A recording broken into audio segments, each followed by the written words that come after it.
Ladies and gentlemen, boys and girls, come one, come all. Come on and step right up, folks. Come on and grab yourself a front row seat before they're gone. They're going fast. You don't want to miss this. No way. It's time for another exciting installment of the Clyde Always Show.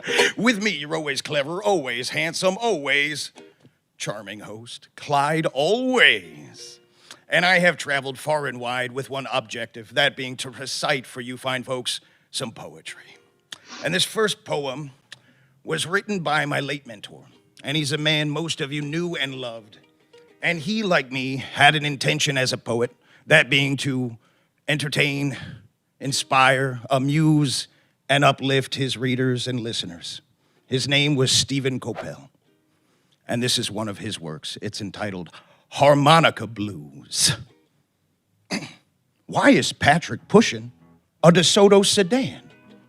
Do the kin of Cedar Carvers potlatch the Turtle Clan? Is your fluoridated toothpaste on the empty shelf? Is the face in every mirror a reflection of yourself? This leather picture album that I balance on my head, it's full of empty pages since the photos have all fled. Thin shadows shifted when the curtains did close. Plans bound to be rejected were the ones I would propose. My mechanical friend has a robot, Matt, who spilled the soup, cream of mushroom going splat. Uncle missed his uppers. I was playing a trick. Whoever smashed bathroom glass forgot to take the brick. I've been fed too many insults. I swallowed all my scars. I'm not in Folsom Prison. Time to rattle those bars. Chewy, tender meat is tattooed on my right shoulder. It's time to dump the devil. That's my courage. Growing bolder, I'm a rock. And a gentle puff of breeze. I'm a pair of Levi shorts cut off above the knees. I'm a bugle blowing taps, and the woods are fast asleep. I'm a porpoise sleek and handsome in the blue and purple deep. Can Chardonnay prevent the gout? Pop-Tarts float, I have no doubt. Puppies go for spicy mustard, smacking good as mama's custard. Every fire needs a spark. Am I glowing in the dark? No more headache, no more pain. Dancing naked in the rain. Want to know it, do it, be it. Want to drive a little Fiat. Thank you very much. Thank you. And I did write a tribute to my late mentor. But before I present it, I just want to tip my hat and say thank you very much to Kim Shuck for organizing this event, to the folks at the San Francisco Public Library, and to all of my fellow poets and performers. It's an honor to be here with you today. So thanks so much for hearing me out. I don't know if you knew this, but Stephen actually went by another name. He was the verseman of Eureka Valley. The verseman of Eureka Valley would wake each day at 4.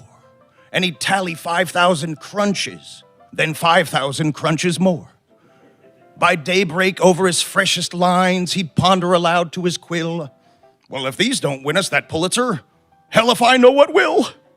Then into his trusty Jansport, he'd pack only essential kit, bananas, props, a silver spoon, and his darlingest works of wit. Then along the meandering sidewalks, with its countless curves and bends, he'd carefully scour the neighborhood for some unsuspecting friends. To each nuzzling pair of lovebirds, he would clear his throat and say, best goddamn looking couple that this poet's seen all day. And the verseman near unblinkingly, he'd ask some men with pride, excuse me, sir, but what would you charge to give me a piggyback ride? I'm serious. It's true. And uncountable ladies, young and old, would giggle dumb with shock when he'd ask them, miss, might you be free to tango at 7 o'clock? At any respectable poet salon, he'd garner a riotous hoot, presenting his triple entendres and his bevy of trinkets and fruit. And each sunset, he'd savor a sundae, where all the soda jerks would know that he comes with his own utensil, and he takes 10 pints to go. And nightly, beneath the shimmering moon, atop his pillowless slabs, he'd rattle himself a lullaby on his rigid washboard abs. Thanks, everybody. Tune in next time for another episode of The Clyde Always Show.